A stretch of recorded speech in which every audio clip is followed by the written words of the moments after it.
Thank you for your commentary and analysis the last couple of days, but tell us more about what the UK Prime Minister had to say.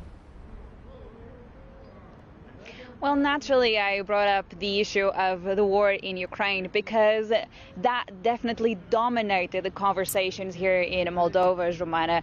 First, we actually didn't know whether the Ukrainian president would be joining the other heads of state here for this huge summit, but he showed up and he was actually the first head of state to arrive for this meeting. And he had a very clear message. He asked for further support and he asked for clear progress towards EU membership and also NATO membership.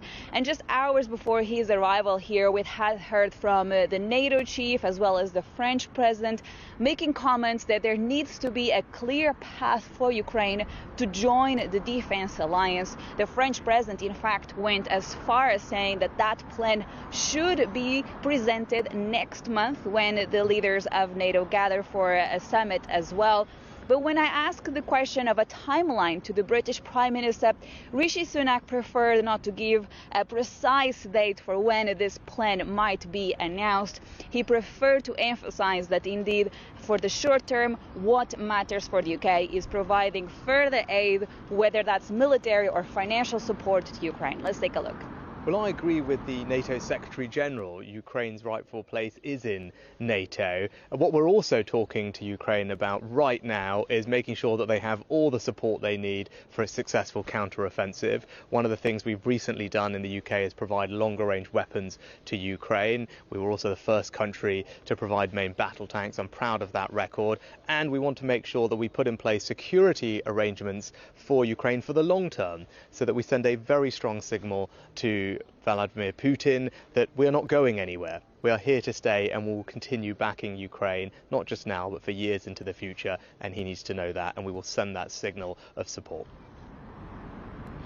So all eyes now are on that NATO summit that it's due to take place next month. But I also had a chance to speak to the Prime Minister about his upcoming trip to the United States. Next week, Rishi Sunak will be in Washington, D.C. This will be his first official visit to the U.S. as well. And I asked him, what can we expect from this meeting? Let's take a look.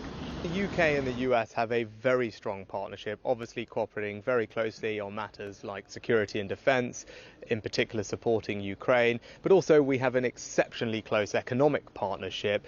Over 2.5 million people work in each other's companies in our countries, a very significant amount of foreign direct investment and trade happening between our two countries. So those are the types of things that I'll be talking to President Biden about next week. How do we strengthen that economic cooperation so we can create jobs and drive growth in both of our countries, and how do we continue working together to ensure security, particularly for Ukraine?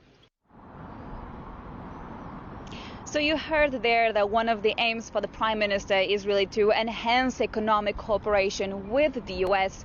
We know, however, that the United Kingdom has no plans to push for a trade deal with the US.